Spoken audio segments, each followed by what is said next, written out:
September 22, 1934, 2 a.m., Gresford Colliery, Wrexham, North Wales. William Bonsall, 43 years old, adjusted his cap lamp and took one last breath of surface air before descending into the cage that would carry him 2,000 feet underground. The night shift, always the hardest, working in darkness above while darkness surrounded you below. Beside him stood his son John, 19 years old, making his usual joke. "Another day in paradise, eh, Dad?" William forced a smile.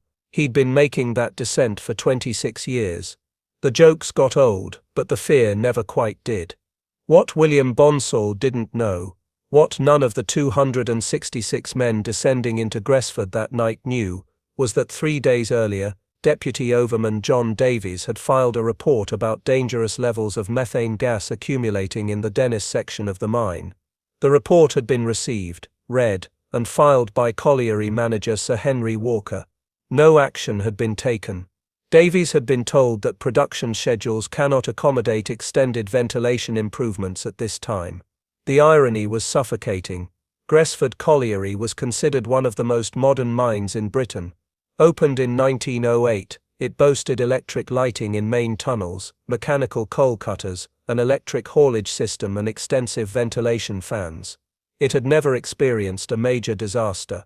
The company United Westminster and Wrexham Collieries frequently cited Gresford as proof that modern mining technology had made coal extraction safe. Mining journals had published articles praising Gresford's safety record and efficient production methods, but beneath that modern surface, familiar problems festered.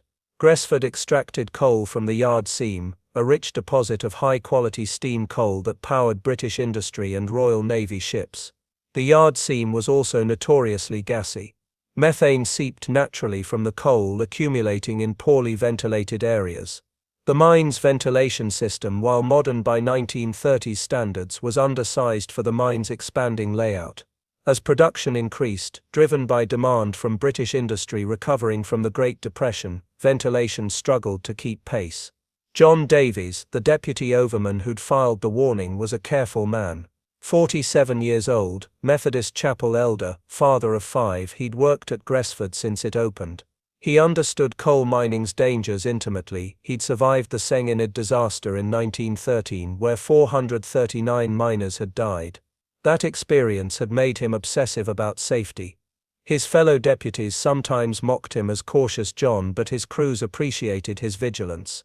On September 19, 1934, Davies had been inspecting the Dennis section, a complex of tunnels in the mine's deepest area, when his flame safety lamp showed clear signs of methane.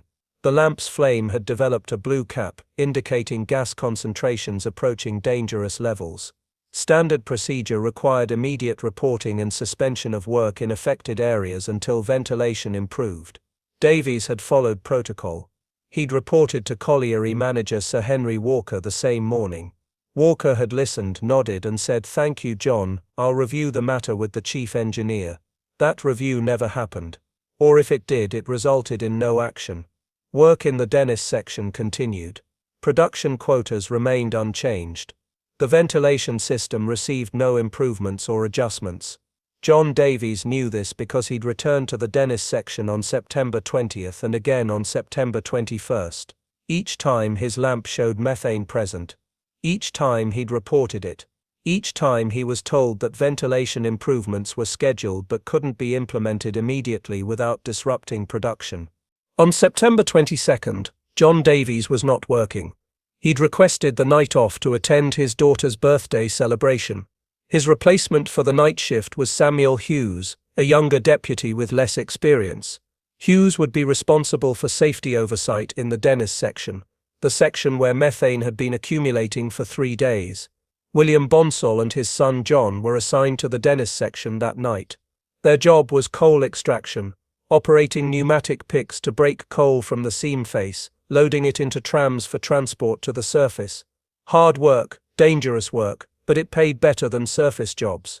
William needed the money. His younger daughter was hoping to attend teacher training college, and tuition was expensive. The night shift at Gresford typically employed 270 Nesset 280 men. On September 22, 266 men descended. They were spread across multiple sections of the mine: the Dennis section where William and John Bonsall worked, the Martin section, the Slant, and various maintenance and haulage areas. The mine was a vast underground complex, covering approximately 6 square miles of tunnels and workings extending up to 3 miles from the main shaft. At 2:15 a.m., the night shift was underground and beginning work. On the surface, colliery manager Sir Henry Walker was in his office, completing paperwork. The night supervisor, Thomas Carlyle, manned the control room monitoring the mine's ventilation system and communication lines. Everything appeared normal. What wasn't normal, what nobody on the surface could see, was the methane concentration in the Dennis section. Over 3 days, gas had accumulated in poorly ventilated areas, creating pockets where concentrations exceeded 10%, well into the explosive range. Methane becomes explosively flammable at concentrations between 5% and 15% in air. Below 5%, there's insufficient fuel for combustion. Above 15%, there's insufficient oxygen. But in that middle range, any ignition source, a spark, a flame, a friction spark from metal striking rock, can trigger explosion. The Dennis section, at 2:15 a.m. on September 22, 1934, contained multiple pockets of methane at explosive concentrations. It also contained 87 miners working with electric equipment, pneumatic tools, and flame safety lamps. The combination was catastrophic, waiting to happen. William Bonsall and his son were working approximately 400 yards from the main Dennis Tunnel junction, in a narrow side gallery where the coal seam was particularly rich. The gallery was poorly ventilated. The ventilation current didn't reach this far effectively.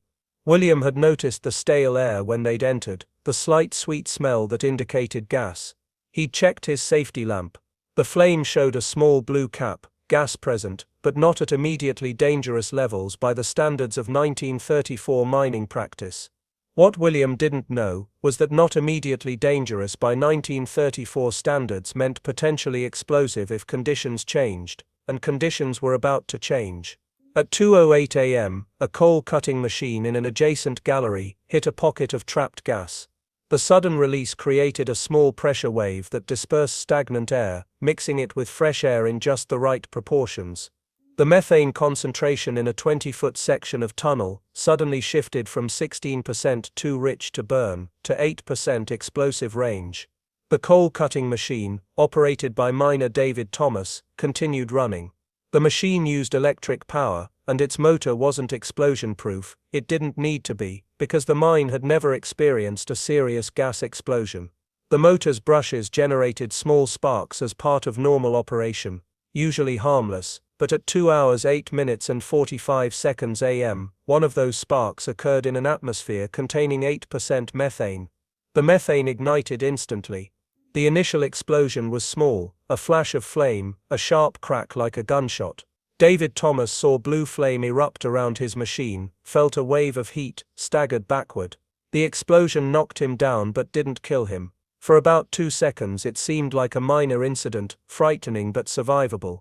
Then the secondary explosion occurred. Gresford Colliery, like most deep coal mines, was coated in layers of coal dust. Decades of mining had created a fine black powder that covered every surface: walls, ceilings, floors, timbers, equipment. This dust was the residue of cutting, blasting, and transporting millions of tons of coal through confined spaces. It should have been regularly suppressed with water or stone dust. It wasn't. Water reduced visibility and created mud that slowed production. Stone dusting cost money and required extra labor. So the coal dust accumulated, undisturbed, creating a perfect fuel for disaster. The initial methane explosion lifted coal dust into suspension throughout the Dennis section. For a fraction of a second, the air in multiple tunnels contained a perfect mixture, coal dust particles suspended at explosive concentration. Then the suspended dust ignited. A coal dust explosion is exponentially more powerful than a methane explosion. Each burning particle heats adjacent particles to ignition point. The reaction propagates at supersonic speed, 2,000 feet per second in confined spaces, creating a pressure wave that can reach 300 pounds per square inch. At that pressure, human bodies don't just die, they're destroyed. Steel support beams twist like wire, concrete cracks. Wooden timbers vaporize. The coal dust explosion ripped through the Dennis section in approximately 4 seconds. It traveled along tunnels, turned corners, followed ventilation currents, seeking oxygen and fuel. It reached speeds exceeding Mach 2 in straight tunnel sections. The pressure wave preceded the flame front by microseconds, crushing miners' lungs and rupturing internal organs before the flames consumed them. William Bonsall was 400 yards from the initial methane ignition when the coal dust explosion reached him. He heard a distant rumbling sound. Had time to turn toward it. Time to register confusion. What was that noise? Then the pressure wave hit him like a physical wall. His lungs ruptured from overpressure. He was dead before his brain could process pain. Dead before the flames arrived, half a second later, to incinerate his body. His son John, working 10 feet away, died the same way. Father and son killed simultaneously, their bodies found later side by side, burned beyond recognition, identifiable only by their lamp numbers and position. David Thomas, the miner whose coal-cutting machine had sparked the initial methane ignition, died in the first microsecond of the secondary explosion. He was at the epicenter, where the pressure wave exceeded 400 psi. Death was instantaneous. Every bone in his body fractured simultaneously, internal organs liquefied by the shock wave. The explosion propagated through the Dennis section, the Martin section, and into main haulage tunnels. 87 miners working in these areas died within the first 10 seconds, most from the pressure wave and flames, some from flying debris as the explosion shattered timber supports and equipment. But the disaster was only beginning. The explosion created a massive pressure surge that traveled up the main ventilation shaft, reaching the surface as a blast of hot air and debris that shattered windows in the pithead buildings. Night Supervisor Thomas Carlyle, in the control room, heard a deep boom that shook the building. He looked at his instruments. Ventilation system pressure readings had spiked, then dropped to 0. Electrical power to underground sections had failed. The phone line to the Dennis section was dead. Carlyle knew immediately. Explosion, underground. He triggered the general alarm and called the rescue service. The first indication many people in Wrexham had of disaster was the sound, a deep rumbling boom that rattled windows across the town at 2:09 a.m. Those who knew mining recognized it instantly. Those who didn't thought perhaps it was thunder, or a quarry blast, or some industrial accident. By 2:15 a.m. as word spread, hundreds of people were rushing toward the colliery, wives, mothers, children, anyone with family underground. The explosion had destroyed the main ventilation system and severed power cables throughout the affected sections. Without ventilation, deadly gases began accumulating: carbon monoxide from the explosion's incomplete combustion, carbon dioxide from fires that continued burning underground, and methane continuing to seep from the coal seam. The mine was filling with poison. Rescue operations began at 2:30 a.m. Teams of volunteer rescue workers, trained miners equipped with primitive breathing apparatus, descended into the mine. What they found was hell. The main shaft and primary tunnels were structurally intact, but beyond the first few hundred yards, devastation. Tunnel sections collapsed, support timbers shattered, rails twisted, equipment destroyed, and bodies. Dozens of bodies in the accessible areas, some killed by the explosion, others overcome by gas while trying to escape. The rescue teams could penetrate only a few hundred yards before toxic gas concentrations forced them back. Their breathing apparatus, proto-sets that used compressed oxygen and chemical carbon dioxide absorbers, provided only about 2 hours of breathable air. And the apparatus was primitive by modern standards, uncomfortable, unreliable, prone to failure. Over the first 12 hours, rescue teams made repeated attempts to reach the Dennis section, where the explosion had originated and where most miners had been working. Each attempt was driven back by gas heat or structural instability. By 2 p.m. on September 22, 12 hours after the explosion, no survivors had been found beyond the first few tunnel sections. 6 men had escaped, 6 out of 266 underground. They'd been working in the slant section, relatively distant from the explosion's epicenter. They'd heard the blast, felt the pressure wave, been knocked down by the shock wave, but they'd been far enough away that the pressure wave had dissipated to non-lethal levels by the time it reached them, and the flame front had exhausted itself before reaching their location. These 6 survivors provided crucial testimony about conditions at the time of explosion. All reported noticing gas earlier in the shift. One, a deputy named William Jethro, said he'd reported high gas readings to the surface via telephone around 1:45 a.m., 20 minutes before the explosion. He claimed he'd been told to monitor the situation, but hadn't been authorized to evacuate workers or shut down operations. This testimony would become critical in the subsequent inquiry. If Jethro's account was accurate, colliery management had received real-time warning of dangerous conditions and chosen to continue operations rather than halt production. By the evening of September 22, the scale of disaster was becoming clear. 6 survivors, 260 men still underground. Rescue efforts continuing but hampered by gas and fire. Families gathering at the pithead, waiting for news, most already understanding there would be no good news. Mary Bonsall arrived at the colliery at 3 a.m., having been awakened by a neighbor who'd heard the alarm. She stood at the barriers, watching rescue workers emerge from the shaft, seeing them shake their heads. Her husband William and son John were both underground. She waited, hoping, praying, already grieving. The Gresford disaster wasn't just killing miners underground, it was destroying families on the surface. The 260 men trapped underground included 39 pairs of fathers and sons, 16 sets of brothers, and multiple cases of 3 or more family members from the same household. Some families lost every male wage earner in a single night. Among those waiting at the pithead was Margaret Thomas, wife of David Thomas, the miner whose coal-cutting machine had sparked the initial ignition. She didn't know yet that her husband was at the explosion's epicenter, didn't know that he'd been vaporized in the first microsecond. She waited with the others, hoping against hope. The rescue effort continued through September 22 and into the 23rd. Teams descended repeatedly, pushing deeper into the mine as toxic gas levels slowly decreased. But the fires underground continued burning, fed by exposed coal seams that would smolder for months. The combination of fire, toxic gas, and structural instability made deep penetration impossible. On September 23, rescue workers reached the edge of the Dennis section. What they found ended any hope of survivors. The tunnel was completely collapsed for hundreds of yards. The roof had fallen, crushing everything beneath tons of rock and coal. Behind that collapsed section were 140 miners. No human could have survived the collapse. And even if they had, the toxic gas concentrations beyond the collapse zone were lethal. Carbon monoxide at 8,000 parts per million, 10 times the immediately fatal concentration. The decision facing mine management and rescue coordinators was agonizing. Continue attempting to reach bodies, risking more lives in the attempt, or seal the mine and entomb the dead permanently. On September 26, 4 days after the explosion, colliery manager Sir Henry Walker made the decision. The Dennis and Martin sections would be sealed.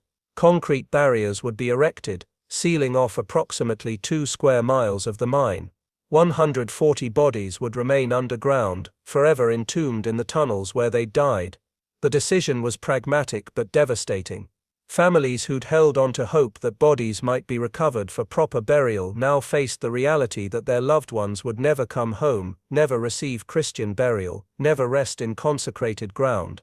11 bodies were recovered from accessible areas, men who'd died attempting to escape, whose bodies lay in tunnels that could be reached without excessive risk to rescue workers.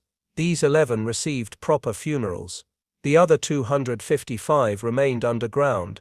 The official death toll was 266 miners, but the actual human cost was incalculable. 266 deaths created approximately 190 widows and more than 500 fatherless children. In Wrexham, a town of approximately 30,000, hardly a family was untouched. The disaster destroyed the economic foundation of entire communities. Mining villages where every household depended on colliery wages suddenly faced collective poverty. The aftermath brought the usual expressions of sympathy and promises of investigation. King George V sent condolences. King George V sent condolences. The Prime Minister made a statement in Parliament. Mine safety experts were dispatched to examine the site, and on October 15, 1934, 3 weeks after the disaster, a formal inquiry began. The Gresford inquiry, chaired by Sir Henry Walker, no relation to the colliery manager, heard testimony from 112 witnesses over 47 days. The proceedings revealed a pattern of negligence that shocked even observers accustomed to lax mine safety practices. John Davies, the deputy overman who'd filed methane warnings on September 19, 20th, and 21st, testified on October 20th. He brought his written reports, his logbook entries, his documentation of every attempt to get management to address the gas problem. His testimony was damning. "I reported dangerous gas accumulation in the Dennis section on 3 consecutive days. Each time I was told that production schedules didn't allow for extended ventilation work. On the third day, September 21st, the day before the explosion, I told Mr. Walker directly that we were approaching the point where continuing work was criminally negligent. He said, and I quote, 'John, I appreciate your concerns, but we have quotas to meet. We'll address ventilation issues next month during the scheduled maintenance period.'" Davies broke down crying during his testimony. He knew the 260 men who'd died. Many were friends, some were relatives. He'd tried to save them and been overruled by management prioritizing production over safety. Sir Henry Walker, the colliery manager, testified on November 2nd. His defense was familiar. The mine had operated safely for 26 years, safety protocols were followed, the explosion was an unforeseeable accident. When confronted with Davies's warnings, Walker claimed they'd been routine reports that didn't indicate imminent danger. "Deputy overmen report gas regularly," Walker testified. "It's a gassy mine.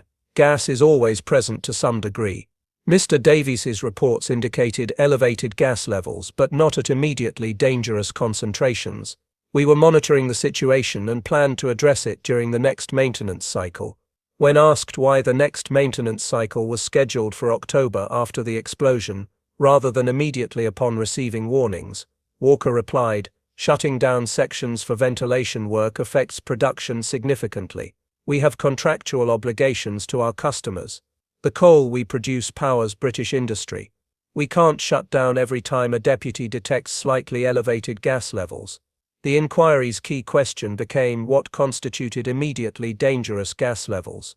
Davies had reported methane concentrations that by 1934 standards were elevated but not yet in the explosive range at the time of his inspections. The gas had been accumulating, approaching dangerous levels, but hadn't yet crossed the threshold that would mandate immediate shutdown. This created a legal grey area. The colliery had followed the letter of safety regulations. Work was suspended when gas reached mandated shutdown levels. But Davies's point was that by the time gas reached those mandated levels, it was often too late. The regulations were inadequate, written to minimize production disruption rather than maximize safety. The inquiry heard from mining engineers who testified that Gresford's ventilation system was undersized for current production levels. When the mine had opened in 1908, production was approximately 800 tons per day. By 1934, production had increased to 1,500 tons per day, but ventilation hadn't been proportionally increased. The result was predictable. As more coal was extracted, more methane was released, but the same ventilation system was expected to handle twice the gas load. Technical experts testified that the coal dust accumulation violated best practices. While not technically illegal, 1934 regulations didn't mandate stone dusting in all circumstances. The accumulated dust created conditions where any methane ignition could trigger a devastating secondary explosion. Perhaps most damning was testimony from William Jethro, one of the 6 survivors. He testified that he'd phoned the surface at approximately 1:45 a.m. 23 minutes before the explosion, reporting dangerous gas readings in his section. He'd asked for authorization to evacuate his crew. According to Jethro, night supervisor Thomas Carlyle had told him to monitor the situation but hadn't authorized evacuation or shutdown. Carlyle denied this. He testified that he'd received no such call, but his log showed no record of gas warnings between midnight and the explosion. Either Jethro was misremembering, or Carlyle hadn't logged the call, or one of them was lying. The inquiry couldn't resolve this contradiction. No recording of the phone call existed. No other witnesses had heard Jethro make the call or Carlyle receive it. It came down to credibility. A working miner who'd survived by luck versus a supervisor who'd been on the surface during the explosion. The inquiry's final report, issued in March 1935, was carefully worded. It concluded the explosion at Gresford Colliery resulted from ignition of methane gas leading to a coal dust explosion of exceptional violence. Contributing factors included inadequate ventilation relative to current production levels, accumulation of coal dust, and insufficient gas monitoring in the hours immediately preceding the explosion. While the colliery management followed existing regulatory requirements, those requirements were inadequate to ensure safety under the conditions present at Gresford. The report stopped short of assigning criminal negligence. It noted that Walker had received warnings but argued that the warnings hadn't indicated imminent danger sufficient to mandate immediate shutdown. The report recommended improved ventilation standards, mandatory stone dusting, more frequent gas monitoring, and better breathing apparatus for rescue workers. But it assigned no blame. No criminal charges were filed, no one was held legally responsible for 266 deaths. The families of the dead received compensation, £300 per fatality under the Workmen's Compensation Act, £300. Barely 6 months' wages for a skilled miner. Widows received small pensions, £1 per week for herself, plus 10 shillings per child. Margaret Thomas, widow of David Thomas whose spark had ignited the disaster, received £1 and 15 shillings per week to support herself and her 3 children. It wasn't enough to survive on. She found work as a laundress, took in boarders, and struggled into poverty. Mary Bonsall, who'd lost both her husband William and son John, received £600 total, £300 per death. It lasted less than 2 years. She exhausted her savings, sold her house, moved into a one-room flat, and survived on charity until her death in 1952, bitter and broken. The Gresford disaster had one unique and tragic characteristic: the bodies were never recovered. Unlike Sengined, or other mining disasters where bodies were retrieved and families could hold funerals and bury their dead, Gresford's 255 entombed miners remain underground to this day. The sealed sections of the mine became a mass grave, the largest industrial tomb in British history. This created particular psychological trauma for survivors and families. Without bodies, without funerals, without physical graves to visit, grief had no outlet. Wives couldn't truly accept widowhood. Children couldn't process that fathers were really gone. The missing dead became ghosts haunting Wrexham for generations. In 1982, a memorial was erected at the site, a steel sculpture depicting a miner, a rescue worker, and a widow. The names of all 266 victims are inscribed on a stone wall. Every year on September 22, a memorial service is held. Fewer people attend each year. The survivors are gone now. Most widows have died, even children of the disaster are elderly. But the service continues, keeping alive the memory of 266 men who descended into darkness one September night and never returned. The Gresford disaster changed British mining regulations, but slowly and incrementally, ventilation standards were improved. Gas monitoring became more rigorous. Stone dusting became mandatory. Breathing apparatus for rescue workers was upgraded. These changes saved lives. Mining deaths decreased significantly in subsequent decades. But the fundamental dynamic that caused Gresford, production pressure overriding safety concerns, warnings dismissed or delayed, profit prioritized over human life, never entirely disappeared. Mining remained dangerous. Disasters continued, though less frequently, and with lower death tolls. John Davies, the deputy overman whose warnings were ignored, never worked underground again. He took a surface job at a different colliery, earning less money but unable to face the darkness where 260 men had died because his warnings weren't heeded. He testified at the inquiry, provided his documentation, watched the panel conclude that no one was to blame. He died in 1951, age 64, still carrying guilt for deaths that weren't his fault. Sir Henry Walker, the colliery manager, faced no legal consequences. He resigned from Gresford in 1935, but immediately found another management position at a colliery in Yorkshire. He worked in mining until his retirement in 1955, dying in 1968 at age 82, comfortable and respected. His obituary mentioned his long career in mine management without referencing Gresford. The United Westminster and Wrexham Collieries Company continued operating. The accessible portions of Gresford Colliery reopened in 1936. Workers descended back into the mine, worked the same seams, past the sealed concrete barriers behind which 255 of their former co-workers remained entombed. The mine operated until 1973, when it closed due to declining coal reserves. Today the site is largely abandoned, the pithead buildings were demolished, the shaft was filled and capped. The memorial stands in a small park, the sealed tunnels remain beneath, holding their dead, a tomb that will last geologically, until the rock itself erodes away in millions of years. The bodies of 255 Welsh miners will remain where they fell. The Gresford disaster remains Britain's second-deadliest mining accident, after Senghenydd, but what makes Gresford uniquely tragic isn't just the death toll, it's the documentation. John Davies' written warnings filed 3 days before the disaster predicted exactly what would happen. The explosion wasn't unforeseeable, it was foreseen, documented in writing, reported to management, and ignored. That documentation makes Gresford a perfect case study in industrial negligence, not the spectacular negligence of owners who deliberately endanger workers, but the banal negligence of managers who receive warnings, acknowledge them, and defer action because production schedules don't accommodate safety improvements. The Gresford Memorial at Gresford, near Wrexham, a steel sculpture stands in a small memorial park. 3 figures, a miner with his lamp, a rescue worker with breathing apparatus, a widow with head bowed. Behind them, a stone wall lists 266 names in alphabetical order. The memorial was unveiled in 1982, 48 years after the disaster.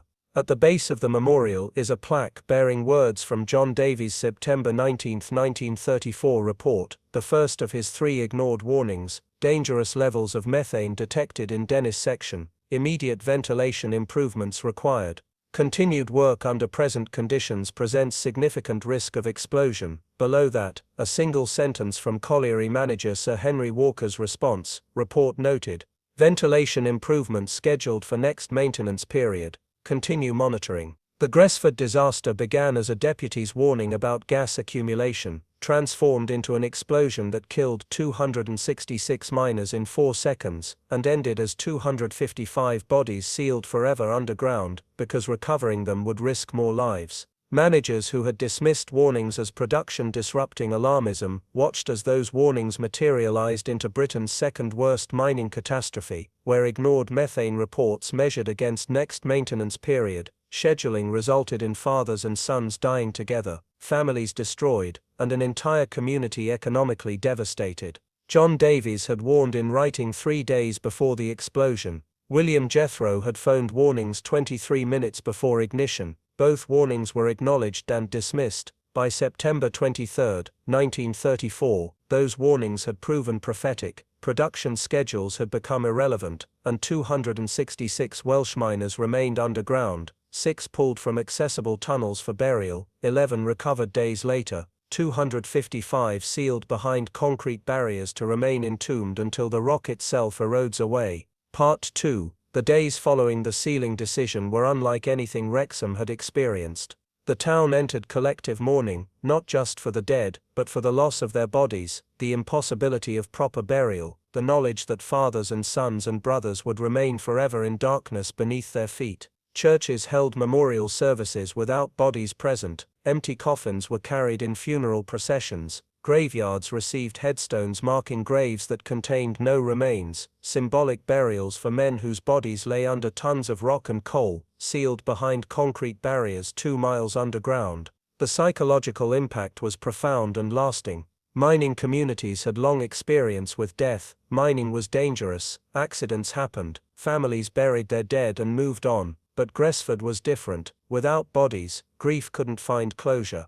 Widows reported seeing their dead husbands in crowds, hearing familiar footsteps, setting places at dinner tables for men who would never return. Children suffered particularly. Young children couldn't comprehend death without seeing a body, without attending a funeral, without visiting a grave. They waited for fathers to come home, asked when daddy would return from the mine, couldn't understand adult explanations about explosions and sealed tunnels. Thomas Bonsall, age 7, son of John Bonsall who died alongside his grandfather William, refused to believe his father was dead. For 3 years he waited at the window each evening around the time his father's shift would have ended, watching for him to walk up the street. His mother Mary couldn't bear to tell him to stop. Eventually he grew old enough to understand, but the damage was done. He struggled with attachment and abandonment issues his entire life, never married, died at age 53, having spent his life unable to form close relationships after watching that window for 3 years. The economic impact was immediate and devastating. 266 wage earners lost meant approximately £3,000 per week in lost wages, over £150,000 annually, from a town of 30,000 people. Shops closed, banks foreclosed on mortgages, families moved away seeking work elsewhere. Wrexham's population declined by nearly 3,000 people between 1934 and 1940, a direct result of the disaster's economic destruction. The compensation provided by law was grossly inadequate. Widows received £1 per week plus 10 shillings per child under age 16. A widow with 3 children received £2.50 per week, barely enough for food, let alone rent, clothing, fuel, and other necessities. Many widows faced immediate poverty. Those who'd been buying homes on mortgage lost them. Those who rented faced eviction when they couldn't pay. Women who'd never worked outside the home suddenly needed income.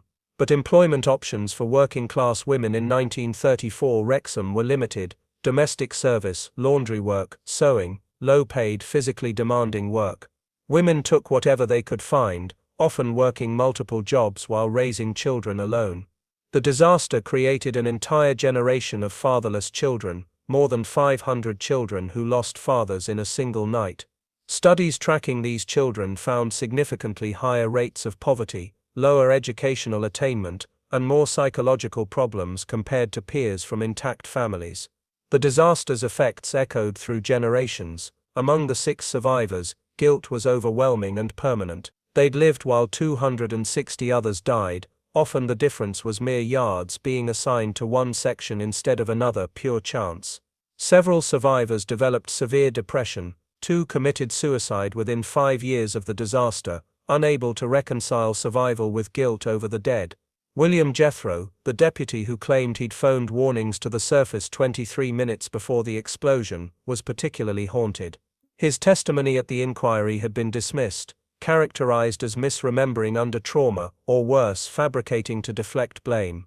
He knew what he'd reported. He knew he'd been told to monitor rather than evacuate, and 260 men had died. He drank heavily, lost multiple jobs, died in 1949 at age 47 from liver failure, effectively a delayed casualty of Gresford.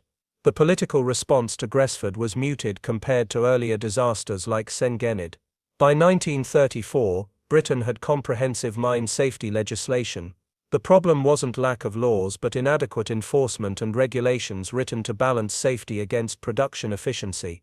Gresford exposed that balance as fundamentally flawed, but changing it required confronting powerful mining interests that employed hundreds of thousands and supplied coal essential to British industry. The 1935 inquiry recommendations were implemented slowly. Improved ventilation standards became mandatory, but with 5-year grace periods for existing mines to comply. Stone dusting requirements were strengthened, but enforcement remained inconsistent. Gas monitoring was enhanced, but deputies still lacked authority to shut down operations without management approval.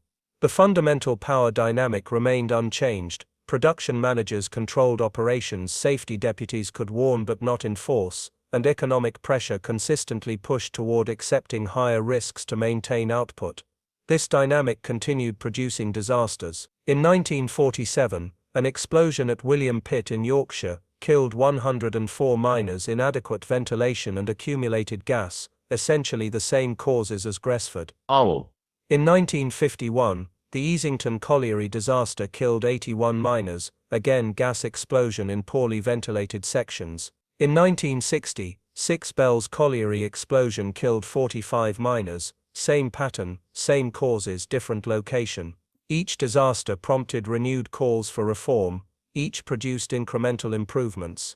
But the basic tension, production versus safety, profit versus human life, persisted until British coal mining itself declined into irrelevance. The Gresford disaster had one lasting cultural impact. It inspired one of the most famous mining ballads, the Gresford Disaster, written by folk singer Idris Davies shortly after the explosion. The song's haunting verses captured the tragedy's essence. You've heard of the Gresford disaster, the terrible price that was paid. 262 colliers were lost, and 3 men of a rescue brigade. The song became an anthem in mining communities, sung at memorials, union meetings and protests. It kept Gresford's memory alive when official history might have forgotten it.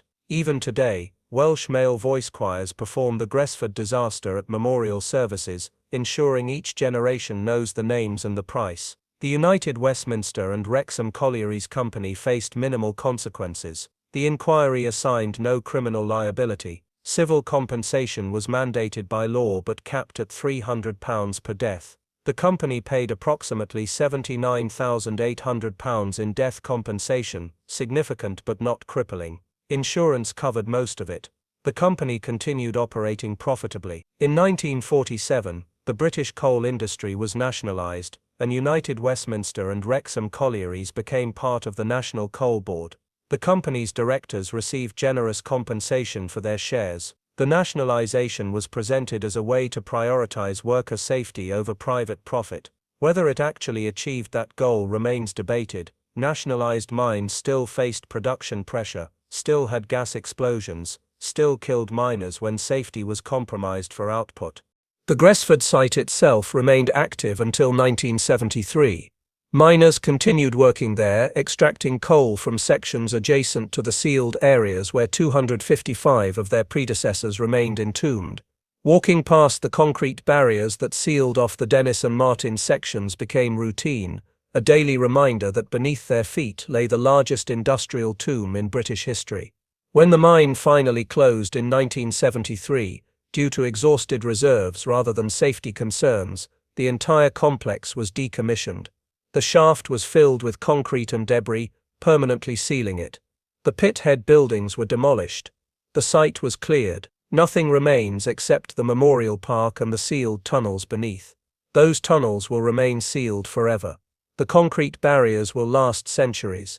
The rock surrounding the entombed sections is stable, no risk of collapse or gas escape. 255 miners will remain where they fell until geological time erases the tunnels themselves, perhaps in millions of years, as tectonic forces reshape the earth. This permanence gives Gresford a unique place in mining history. Other disasters killed more people, but the dead were recovered and buried. Gresford's dead remain in situ, in the workplace where they died, surrounded by the tools and machinery they were operating when the explosion occurred. It's a time capsule of industrial death, preserved perfectly in the darkness, unchanging, eternal. For families of the entombed, this created complex emotions. Some found comfort in the idea that their loved ones remained together, in the place they'd worked, rather than scattered in individual graves. Others found it horrifying, the thought of bodies decaying in darkness, unreachable, unable to receive Christian burial and consecration. Religious leaders struggled with theological questions. Could men buried in unconsecrated ground enter heaven? Were souls of the entombed trapped underground, unable to ascend? These questions sound medieval to modern ears, but they were real and agonizing for devout mining families in 1934 Wales. Most churches eventually concluded that consecration wasn't necessary for salvation, that God's mercy extended to those who died suddenly and remained unburied through no fault of their own. But the theological uncertainty added to families' distress. Their loved ones weren't just physically unreachable, but potentially spiritually endangered. The disaster's impact on John Davies, the deputy whose warnings were ignored, was particularly profound. He'd done everything right, detected the gas, reported it immediately, followed up repeatedly, documented everything in writing, and 260 men died anyway because management prioritized production schedules over his warnings. Davies testified at the inquiry with meticulous records, his inspection reports from September 19, 20th and 21st, showing progressive gas accumulation, his written requests for ventilation improvements, the responses he'd received deferring action, his final warning on September 21st, explicitly stating that continuing operations was criminally negligent. The inquiry reviewed this documentation, acknowledged its accuracy, and concluded that while Davies's concerns were reasonable, they hadn't indicated imminent danger sufficient to mandate immediate shutdown. The gas levels he'd reported were elevated, but not yet at concentrations requiring work stoppage under existing regulations. This legal distinction destroyed Davies. He'd reported danger. He'd been overruled. 260 men died, but legally, no one was culpable, because regulations didn't require action until gas reached higher concentrations. The law itself was inadequate, but inadequate laws aren't crimes. Davies left underground work immediately after the inquiry. He took a surface position at a different colliery, a significant pay cut, but he couldn't face the darkness anymore. He attended every memorial service at Gresford for 17 years until his death in 1951. He visited the memorial regularly, reading the names carrying guilt that wasn't his to carry. His widow later said he never forgave himself, despite everyone telling him he'd done everything possible. He said if he'd been more forceful, more insistent, if he'd refused to leave the surface until they listened, maybe they'd have acted. I told him management would have just fired him and sent someone else down. He knew that intellectually, but emotionally he felt those 260 deaths were his failure. This illustrates a cruel reality of industrial disasters. The conscientious workers who follow procedures and report dangers often suffer the most guilt, while negligent managers who ignore warnings face minimal consequences and sleep soundly. Sir Henry Walker, the colliery manager who'd received Davies's warnings and deferred action, testified at the inquiry with no apparent remorse. He'd followed regulations. Production schedules required continuous operation. The warnings hadn't indicated imminent danger. The explosion was an unfortunate accident, not a foreseeable consequence of identifiable negligence. The inquiry essentially agreed. Walker faced no criminal charges, no professional sanctions, no civil liability beyond the company's mandated compensation payments. He resigned from Gresford in 1935, immediately found another management position, and continued a successful career. His conscience, if troubled, left no public record. This disparity, between John Davies carrying guilt until death and Sir Henry Walker continuing his career untroubled, captures the fundamental injustice of Gresford. The man who tried to prevent the disaster suffered for it. The man who could have prevented it but didn't, faced no consequences. The disaster's legacy in British mining was mixed. Safety regulations improved incrementally. Ventilation standards were strengthened.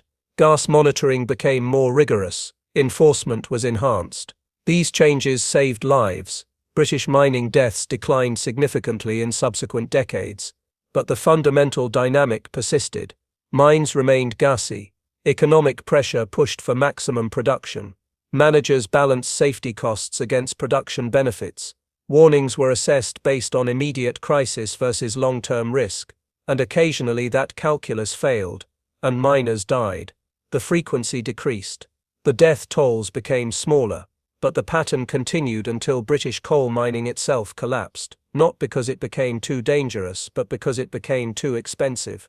North Sea oil, natural gas, nuclear power, and cheaper imported coal made British deep mining economically unviable. By the 1980s, the industry that had employed 1 million workers and powered an empire was dying. Margaret Thatcher's government accelerated the decline, closing unprofitable mines despite fierce resistance from mining communities. The 1984–85 miners' strike was the industry's death throes, a year-long battle that unions lost. By 2000, only a handful of deep mines remained operational. By 2015, the last deep coal mine in Britain closed. Today, British coal mining is history. The industry that shaped the nation for 2 centuries, that built fortunes and destroyed bodies, that powered industrialization and killed tens of thousands of workers, is gone. The mines are sealed, the pit villages are dying, the culture is fading. Gresford is remembered not just as a disaster but as a symbol of an entire era, when men descended into darkness daily to extract the fuel that powered civilization, when industrial production demanded human sacrifice, when warnings were written and ignored and proved prophetic in explosions that killed hundreds. The memorial at Gresford sees fewer visitors each year. The miners who worked there are all dead now. The widows have passed, even the children of victims are elderly. Soon there will be no one alive who remembers September 22, 1934, no one who waited at the pithead, no one who lost family, no one who carries personal memory of the disaster. But the sealed tunnels remain. 255 bodies in eternal darkness. The concrete barriers will last centuries after the last person who remembers them is gone. The memorial will stand decades after the last memorial service, and the names carved in stone will remain readable long after anyone alive knows why they're there. This is Gresford's final irony: the men buried in that darkness will outlast the memory of their deaths. The tomb will outlast the mourners, the physical evidence will persist long after the disaster's meaning fades. In 2034, the centennial of the disaster, a special memorial service was planned. Historians would speak, Welsh choirs would sing the Gresford Disaster. Descendants of victims would attend, the names would be read aloud, all 266, taking approximately 15 minutes, then silence for 4 seconds. The length of the explosion, and then everyone would go home, return to lives unconnected to mining, in a Britain where coal is history, and the idea of men descending 2,000 feet to hack rock by lamplight seems impossibly distant and ancient. But beneath Wrexham, in sealed tunnels that will last geologically, 255 Welsh miners remain where they fell in 1934, surrounded by the tools they were using, positioned at the coal face where they were working, frozen in the moment of their deaths, some killed instantly by overpressure, others burned by flames, others overcome by gas, all entombed together in the workplace that killed them. They are not forgotten, exactly. The memorial exists. The song is sung, the history is recorded, but they are fading, slipping from living memory into historical record, from personal tragedy into academic study, from grief into data. John Davies' September 19 warning remains archived: dangerous levels of methane detected in Dennis section, immediate ventilation improvements required. Continued work under present conditions presents significant risk of explosion. 7 words in that report proved prophetic: significant risk of explosion. 3 days later, that risk materialized: 4 seconds of explosion, 266 deaths, 255 bodies sealed forever underground. Sir Henry Walker's response remains archived too. Report noted: ventilation improvements scheduled for next maintenance period, continue monitoring. The maintenance period was scheduled for October 1934. The explosion occurred September 22. The next maintenance period never came, because there was no mine left to maintain, only sealed tunnels and a mass grave. The Gresford disaster remains Britain's most documented preventable industrial catastrophe. Unlike Sengenid, where warnings existed but weren't explicitly predictive, Gresford's paper trail is unambiguous. John Davies predicted the disaster in writing. Management acknowledged his warning. Management chose not to act. The disaster occurred exactly as predicted. This documentation makes Gresford legally frustrating and morally clear. Legally, no crime occurred. Management followed existing regulations which didn't require immediate action for the gas levels Davies reported. Morally, 266 men died because warnings were dismissed in favor of production schedules. The law eventually changed. Post-Gresford regulations gave deputies authority to stop work based on their judgment, not just measured gas levels. This change came too late for the 266 dead, but prevented future disasters. It's cold comfort, reform written in blood, safety purchased with corpses, progress measured in lives that could have been saved. The final count at Gresford was 266 dead, 262 miners, 3 rescue workers who died attempting to reach survivors, and 1 surface worker killed by the explosion's pressure wave. The breakdown by location: 140 in the Dennis section sealed and never recovered, 87 in the Martin section also sealed, 28 in connecting tunnels, 11 of whom were recovered, 6 survivors. The arithmetic is simple and devastating. 272 men descended, 6 returned alive. 266 died. 255 remain underground. 11 were recovered and buried properly. The rest are entombed forever, 2,000 feet below Wrexham, in darkness that will last geologically. They were husbands, fathers, sons, brothers. They were William and John Bonsall, working together, dying together. David Thomas, whose coal-cutting machine sparked the ignition. John Hughes, Methodist minister and miner, who'd preached that morning about God's protection. Thomas Williams, who'd survived Sengenid in 1913 only to die at Gresford in 1934. Robert Davies, 19 years old, engaged to be married the following month. 266 names. 266 stories. 266 lives ended in 4 seconds because methane accumulated in poorly ventilated tunnels, because warnings were dismissed, because production mattered more than prophecies of disaster. The explosion at Gresford lasted 4 seconds. The rescue effort lasted 4 days. The inquiry lasted 47 days. The legal consequences lasted 0 days. No criminal charges, no liability beyond mandated compensation, no accountability for negligence that killed 266 men. But the memory, imperfect, fading but persistent, has lasted 90 years and counting. As long as the memorial stands, as long as the Gresford disaster is sung, as long as historians write about mining safety and industrial negligence, Gresford will be remembered as the disaster that was predicted, documented, and ignored until prediction became reality and 266 Welsh miners paid for that negligence with their lives.